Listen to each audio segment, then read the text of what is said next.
আমরা যখন একটা বাইক কেনার আগে হচ্ছে প্রথমে এই বাইকটি শোরুমে আসে। শোরুমে যখন আসে এটার উপরে একটা ট্যাক্স ধরা হয়, সেই ট্যাক্সটা দিয়ে হচ্ছে আমরা বাইকটা কিনি।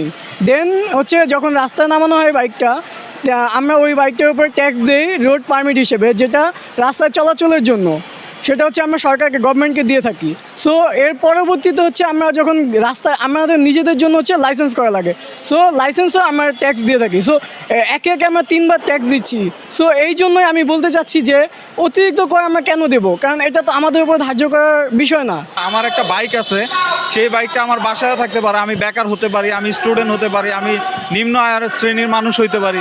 সেই বাইকটার উপর যখন আপনি আয়কর চাপিয়ে দিবেন, আমার বাইকটা কিস্তিতে নেওয়া থাকতে পারে, তো আমি কি আমার সেই ট্যাক্স ব্যাট এবং কিস্তি চালাবো, নাকি আপনার এখন যে অতিরিক্ত একটা নতুন আইন প্রয়োগ করা হয়েছে সেই ব্যাটটা দিব? আমাদের মধ্যে ম্যাক্সিমামই আছে যারা নিম্ন আয় করে বা মধ্যবিত্ত আছে। যেমন আমি আমার তরফ থেকে যদি বলি, আমার নিজের পক্ষেই বছরে একটা এরকমভাবে একটা অ্যামাউন্টের ট্যাক্স দেওয়া পসিবল হবে না।